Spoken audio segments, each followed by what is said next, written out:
43% of all voters told us they're struggling to make basic ends meet because of inflation. So the energy should be on the Republicans running ads and messages about how people are getting hurt by these economic policies.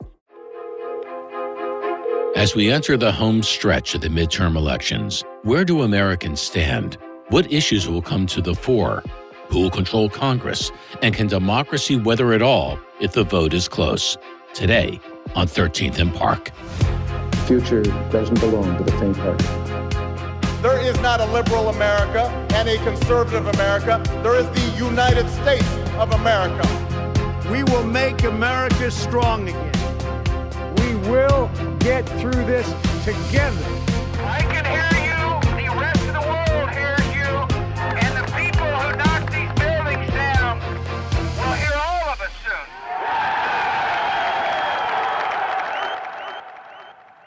So, Justin, we have John McLaughlin with us today. John and I go way back into many, many, many campaigns. But I had the first question I had to ask Johnny today. I've always wanted to ask it. John works very closely with his brother Jim. You know, their company is called McLaughlin and Associates.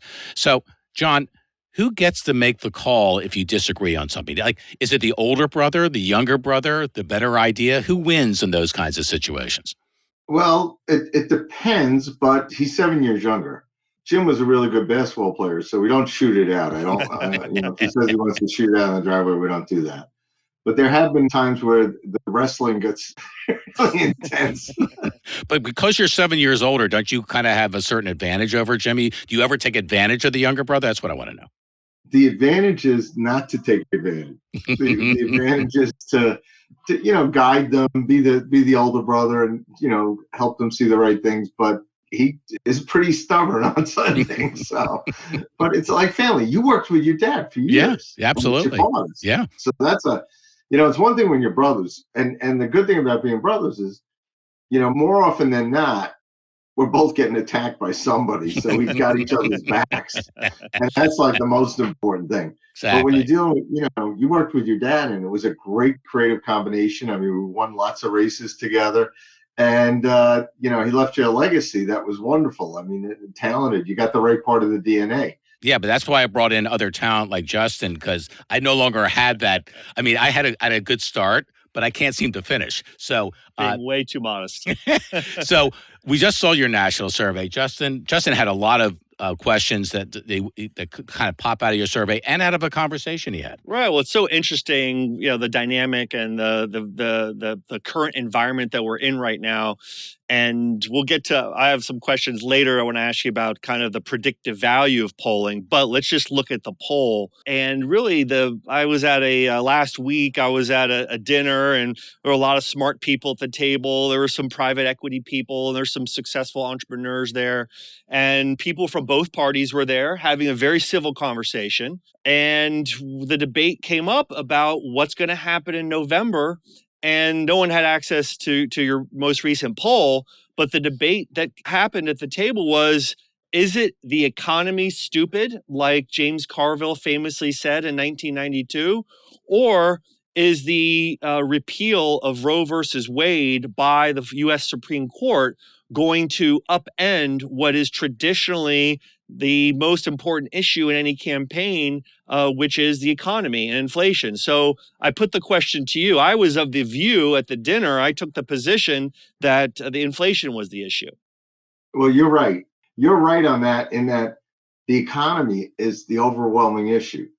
The abortion issue is something that Democrats are trying, get back Republican votes. Now, Adam and I did campaign. The first time the Democrats used that issue in a campaign was 1989, a governor's race. And we barely lost by a couple thousand votes, but we were down, 20 points. People were trying to duck it and run on other issues. And finally, we addressed it. And Marshall Coleman and people said, if we had one more day, we would have won, because we were neutralizing the issue, making the Democrat the extremist. The big thing now is, back then, public opinion was probably pro-abortion 5-3 nationally. And it was certainly that way in Virginia during that race. Now you've got the sonogram generation who's moved up. And they're looking at it and they're saying, in California and New York, you can have an abortion up until the 9th month. And people are like, no, that's too much. Florida, just before the Hobbs decision, Governor DeSantis moved Florida law to be in line with Mississippi, which is 15 weeks. That's where most of public opinion is. So the pro-lifers have moved it, but when they do the bans, that it's, say, only exceptions for save the life of the mother, rape, and incest, most of the public opinion is not there yet. And that's where the Democrats are getting light, but only in those states where they've done that. Most elsewhere, these abortion laws are not changing. But John, that we always talk about, especially with midterms, the non-presidential years, about enthusiasm. Where's the voter enthusiasm in this election? And certainly inflation, the economy has been red hot, and it's been red hot for pretty much the entire year. But the choice question, because of the Dobbs decision, that is something that Democrats are trying to put their finger on and say, hey, we're back in the game and we're just as passionate. Is that just kind of the parties talking back and forth to each other? Or are you seeing that at all, that enthusiasm factor in your polling? The enthusiasm, like the most recent poll that we did nationally, it's on our website on McLaughlinonline.com, and we wrote about it on Newsmax blog. 67% of all voters, and this is 1,000 likely voters, people told us it's off a voter list, we know who they are, 1,000 likely voters, they're going to vote on November 8th, and it's modeled after the 2020 election. So you got 51% of this poll saying that they had voted for Joe Biden. But the enthusiasm, 67% say the country's on the wrong track. 55% disapprove of Joe Biden. And the generic ballot for Congress, which was +5 to the Republicans in July, is now 45-45. So the Democrats have gotten some momentum, but it's because they steamrolled the Republicans on spending and the economy. In this poll, the most striking number was 57% thought we're in a recession. 60% they say the economy is getting worse, not better. 43% of all voters told us they're struggling to make basic ends meet because of inflation. And another 39% told us they're not struggling to make ends meet, but they are significantly impacted. So the energy should be on the Republicans running ads and messages about how people are getting hurt by these economic policies. And are those the messages that are out there right now, John, or Republicans in this case, do they have to really refocus themselves and only talk about that? Because the numbers you just talked about, you put the two numbers together, 82% in your poll are saying we're either hurting or we're struggling, right, because of inflation. Right. And it's because you don't have enough clients. Because if there was Republicans using you for ads, you'd be all over this. You'd have ads saying, and by the way, these are the responses we get from focus groups and people.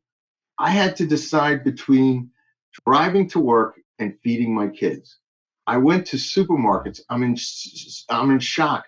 I can't buy meat. I can't. People that have told us never in their lives have they ever had to do this, but they're going to food banks now. I mean, and it's not so much seniors because they've seen inflation, they adjusted.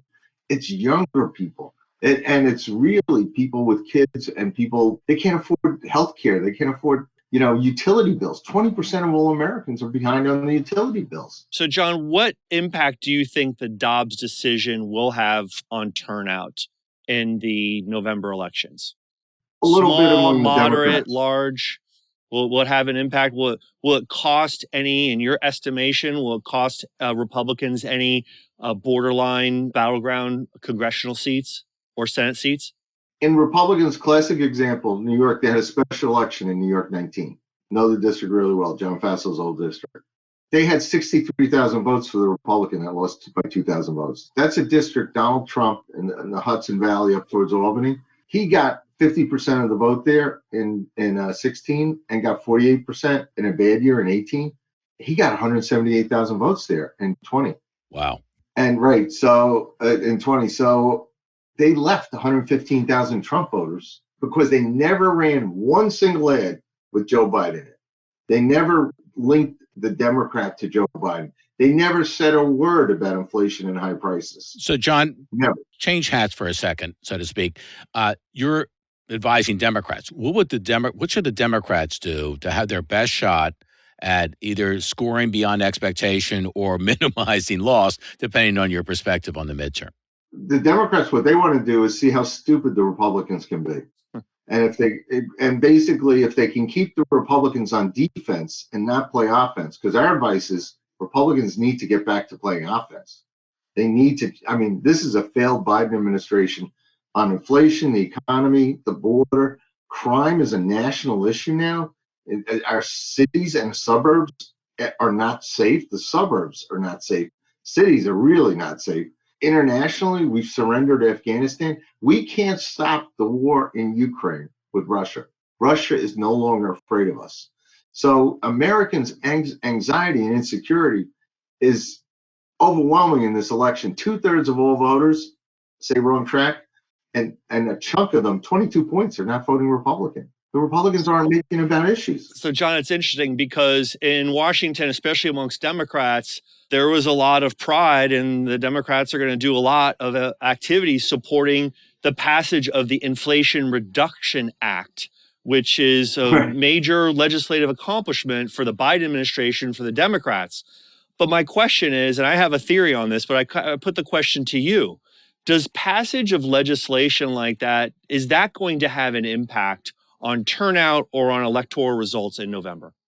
It probably not for the Democrats in a positive sense. It should for the Republicans, because in that act, we said in our national poll, 50% of all voters to 37 oppose hiring 87,000 new IRS agents. Plus, they've got $20 billion in taxes there in the middle class. The economy is going to get worse because of that. Inflation is going to get worse. So if the Republicans play offense and use it, it'll help them with turnout, and it'll skew the table. So maybe, we actually, in a midterm, we could have more Republicans than Democrats vote in a good midterm. You think that act is possibly a net positive for Republicans, passage of that? If they play offense with it. But I haven't seen, how many ads have you seen from Republicans? How many digital stories have you seen from Republicans going after this? It's very different.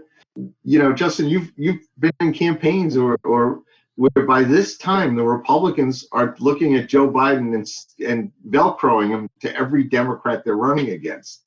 And I don't know. It's just they took August off, so it's like they got to go after. So, John, put on your forecaster's hat right now. Is there a race to watch? Like, of all the races, so many races, colorful races, is there one in particular that we should kind of really take a bead on that maybe is going to define fortunes and fate this cycle? Well, the one I like is I'm involved in Lee Zeldin's race in New York, and it's a 2-1 Democrat state. And Trafalgar came out with a poll this week that says we're within 4 points. And it's because of here you are in this deep blue state. No Republicans won statewide there since Pataki in 2002. And you're looking at a situation where Zeldin, there were a lot of bogus polls. They were supposed to lose the primary, all that kind of stuff. We had him, by 21. But you had a situation after he won the primary decisively. There was an attempt on his life. I mean, and the guy was released. Right. The guy who tried to knife him, and the national media didn't cover it. But it was, it happened, and there's plenty of it.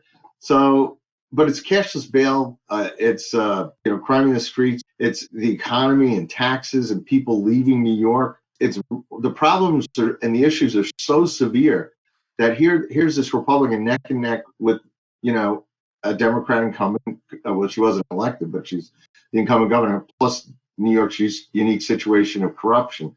The governor just launched on Zeldin this week with ads attacking him for Trump and attacking him on abortion. And, he's defying gravity right now, so that he's coming back. And if he wins, that tells you that it's a landslide. Got it.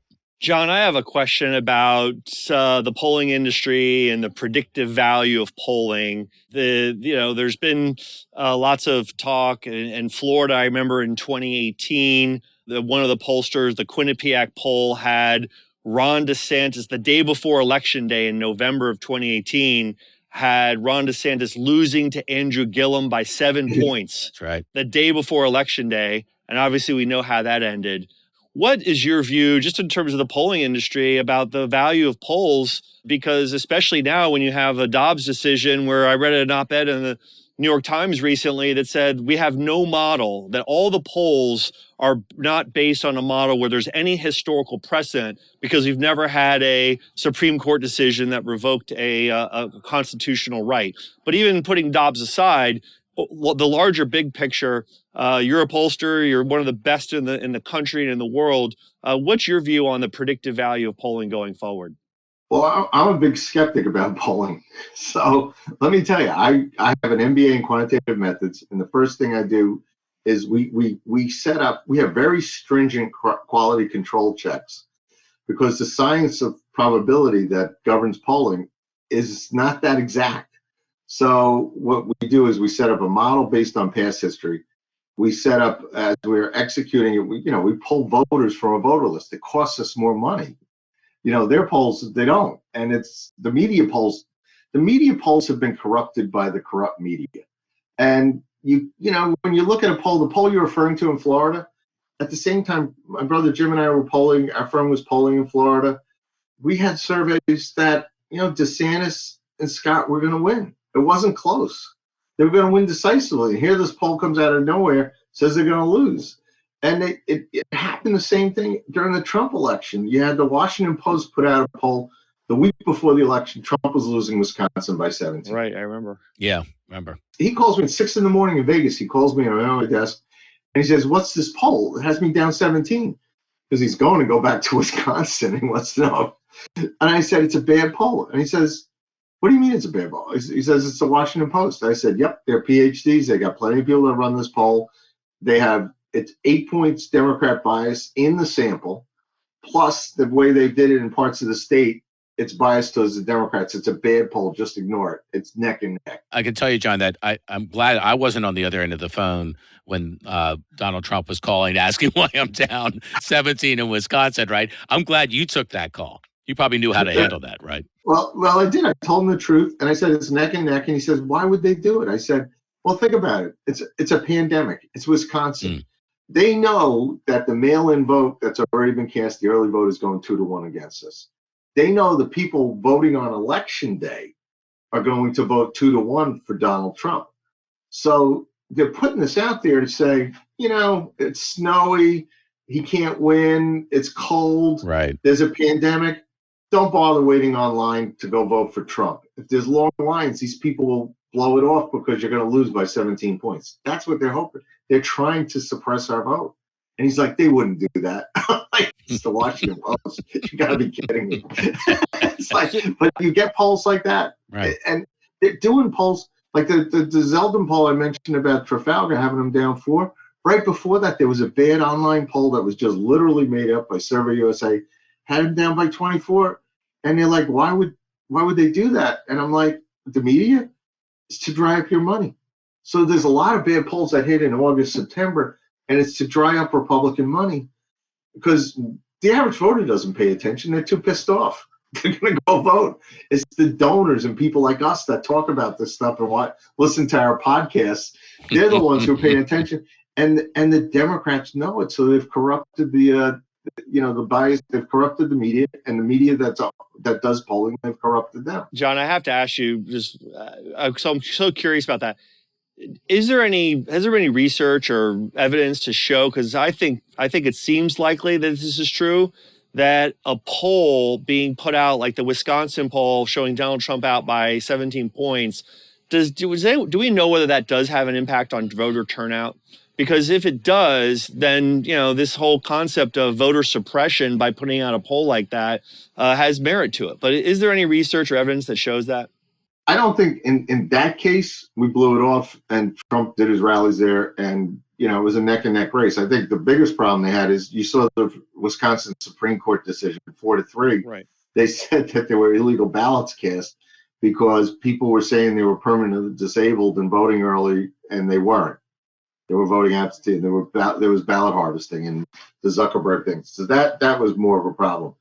In other races, there hasn't been a really good study of that, but the American Association of Public Opinion Researchers has said, they put out a study saying, they blamed it on Trump voters. We couldn't get them on the phone. Right. They didn't try. Right. These bad polls, most of them, when you see them, you look under the hood, like our national polls based on a 2020 model. The exit polls in 2020 were 36% Republican, 37 Democrat. That's our model. These media polls, there was one recently, had the Republicans losing the generic ballot for Congress. It was only 27% Republican in the sample. Yeah. So they poll adults, they poll registered voters, not likely voters.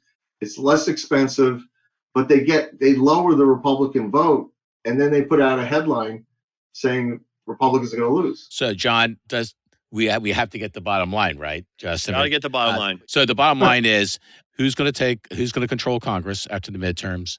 Do the Republicans actually have a chance contesting for control of the Senate? Where do you think things are going to end up? I think things are going to end up where the Republicans win the House. The question is how many seats? Do they win it by 30 seats or do they win it by 50 or more? And that's a question of the Republicans playing offense. Leader McCarthy is supposed to come out with his commitment to America. That will help everybody nationally, which will be an agenda-driven, issue-driven. They need to do it sooner. Tomorrow, I wish. But they need to, play offense and go to war. The Senate races are tougher because Schumer and the Democrats have been hitting, the Republicans. So now, I believe we're going to win the Senate, but it's going to be close. And you got Oz is now taking it to Fetterman in Pennsylvania. So I think Oz is within range and he's probably going to win. I think Herschel Walker ekes out Georgia. Nevada looks good for Laxalt. The question is, do the Republicans win Arizona? Do they win New Hampshire? And it seems too early to tell there. Ron Johnson will survive. Marco will win decisively in Florida. So North Carolina will go Republican.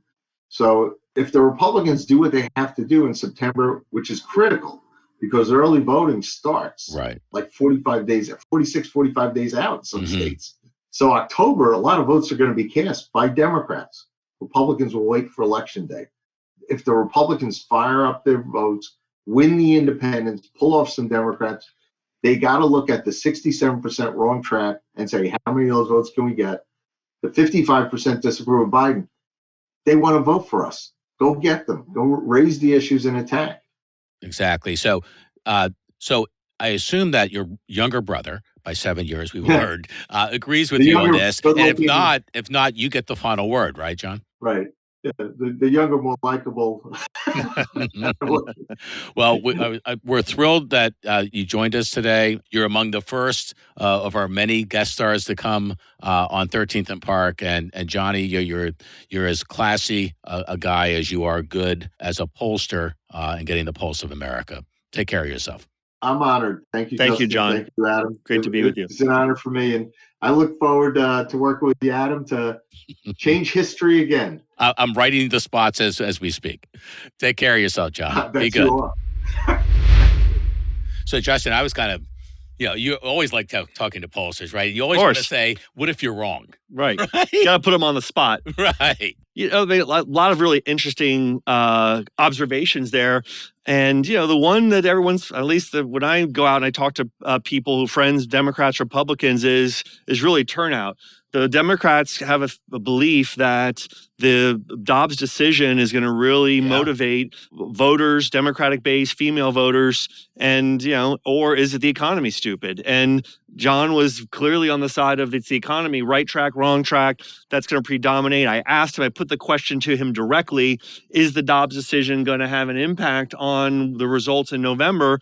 And he didn't seem to think that it would have much of an impact because the economic issues, right track, wrong track, are so heavily against the Democrats. 82% are struggling. That coming out of the poll, we say they're struggling. You understand why the economy is still ultimately the pocketbook issue, is probably still at the 11th hour where people maybe default to, but we'll see. But you asked a very interesting question too, Justin, about do polls influence voting? And Johnny mentioned the race we did with Marshall Coleman when he ran for governor in Virginia years ago. The Washington Post put a front page story out 4 days before the election saying Marshall Coleman was going to lose by like 15 points. And he lost by 0.5% in the closest election to that point in the history of gubernatorial elections. So we don't know, except the mood of the country, I think, is impacted, more directly by the things that happen every day, which is why if I had to put my money anywhere, I'd probably go with what John said about, the economy's stupid. Right. Yeah, no. And in the New Jersey governor's race in 2021, the Republican candidate lost by 1 or 2 points to the incumbent governor. No one saw that coming. So it's just interesting to me that, and we talked about the validity of polling, and that was another kind of interesting observation here, was that he's like, I'm not really a big fan of polling. He said, I have my master's degree in quantitative math or quantitative analysis, and he's not not really thrilled with some of the polls that he's seeing come out because the probability of some of them being right, he says, is too great. He's a Republican. Incorrect is too great. So he's a Republican pollster. So we understand that there's an orientation, right? But he did seem to have a more hopeful estimation of maybe Republican chances in the Senate, where, in the last couple of weeks, we've been reading article after article about how Republicans supposedly are down the mouth about their prospects of taking over the Senate. Right. Yeah, he didn't seem too confident about Arizona, Republicans' chances in Arizona, but he felt like Oz in Pennsylvania was doing okay, or at least was in striking distance. I think the momentum probably is shifted somewhat in that state. He seemed high on Herschel Walker in Georgia, and also Nevada is another one that the Republicans with Laxalt have a good shot there. So those are the pickup opportunities. The one thing he talked about New Hampshire, and I do think that's good. That's obviously a battleground, but I think the Republican candidate there's got a real solid shot there as well. The nice thing about all this is, and this is what 13th and Park is going to be dedicated to, we want to get information and find out, what we need to know so that we the audience in America can make our own decision about kind of where things are and maybe where things are going. Right. No, we're going to be able to talk to some people who do this day in and day out, and we're going to get right to the core issues, and with hopefully as little spin as possible, but we want to really put these experts, put these people that do this on a daily basis on the spot, ask them the tough questions, and see what they have to say. I want you to know I'm writing TV scripts from what we just shared with Johnny. They're going to be powerful, I promise you. Thanks for joining us on 13th and Park. Justin and I are going to be hopefully an emerging part of your life moving forward, and we're looking forward to being a part of the experience, which is literally, Justin, changing America. It is, and it's great to be doing this with you, Adam, and look forward to doing a lot more. Same here, bud. All right. We'll see everyone.